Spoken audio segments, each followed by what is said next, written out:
खुलुमबाय। बे समाव आं नोंथांमोननि सिगाङाव गोदान रादाब लाना फैलायबाय। अन्नानै भिडिअखौ स्किप खालामाजासे जोबजासिम नायलांदो। दिनैनि फुंबिलिनि मोननैसो गाहाय खौरांफोरा जाबाय।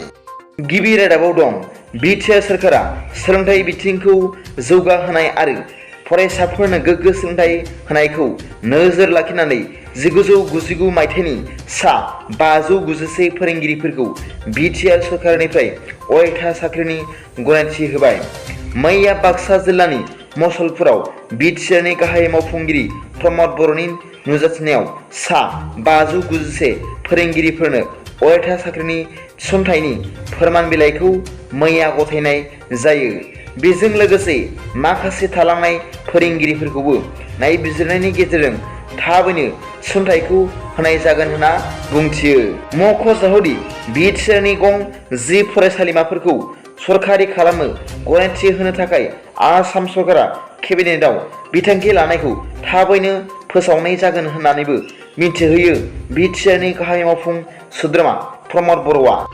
नैथि रादाबाव दं मानगोनां आसाम आयेन आफादनि बुंथिगिरि मुस्रि बिस्वजित दैमारि बिथाङा मैया बड'फा उपेन्द्रनाथ ब्रह्मनि बिदानि फिसाज्ला मुस्रि तुलाव ब्रह्म बिथांनो आसाम लेजिस्लेटिभ एसेम्ब्लिनि लाइब्रेरि एसिस्टेन्ट पस्टनि एपइन्टमेन्ट लेटारखौ बड'फा उपेन्द्रनाथ ब्रह्मनि गामि बरागारियाव फैनानै गथायो होनना मिथिनो मोन्दों।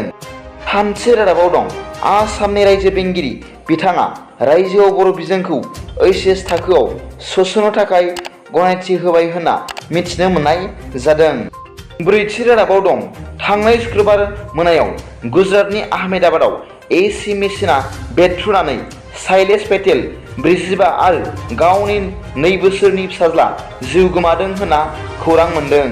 खौरां मोननाय बादिब्ला हरनि समाव बिफा आरो फिसाज्ला सानैल' न' गंसेयाव उन्दुनायखाय न'खरनि गुबुनफोरा जेबो खबर मोनाखैमोन।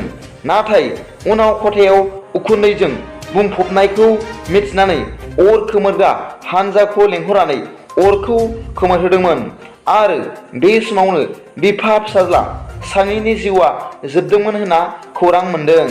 बाथि रादाबाव दं मैया सुनिबारखालि बिटिआरनि गाहाय मावफुं सोद्रोमा मानगोनां प्रमद बर'आ गयबारि बियाबाव 2021-22 इं मायथाइनि थाखाय 15थि रांखान्थियारि ASFC इउनाइटेडनि सिङाव गं 4 ICBP लामा आरो 2022-23 इं मायथाइनि थाखाय AOP नि सिङाव गंसे लामाखौ बेखेवनानै होदों होनना खौरां मोन्दों। गोदानै लुफुंनाय बे लामाफोरखौ बेखेवनानै बिथां बिटिआरनि गाहाय मावफुं सोद्रोमा मानगोनां प्रमद बर'आ गावनि बिबुंथियाव बुंदों दि बे गोदान लामानि गेजेरजों ओनसोलनि रायजोफोरनि जिउ खुंनाय लामाया जोबोद गोरलै जागोन होनना फोरमायदों होनना खौरां मोन्दों।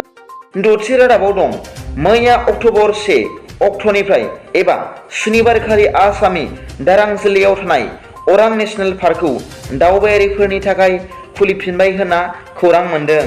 मख'नो गोनांदि बे अरां नेशनेलखौ बे बोसोरनि एबा 2022 मायथाइनि मार्च दाननिफ्राय गोबांद्राय अखा हाबाय थानायनि थाखाय बन्द' खालामना दोनथ'नाय जादोंमोन होनना खौरां मोन्दों। थ' फुंबिलिनि मोननैसो रादाबफोरा दा बेखिनिमोन। सोरबाफोर आंनि चेनेलखौ दिनैसो गोदानै नायसनदोंब्ला अन्नानै साबस्क्राइब खालाम आरो बेल आइकनावबो थुनानै हो, जाहाथे आं गोदान निउस आपडेट लानानै फैयोब्ला नोंथांनियाव सिगांग्रो नटिफिकेसन सौहैयो। गाबोननि फुंबिलिनि रादाबाव नोंथांमोनखौ आंनि चेनेलाव गोसो गोथारै बरायहरनाय जाबाय। गोजोन्थों। एसेनोसै। जै बर' हारिनि जै।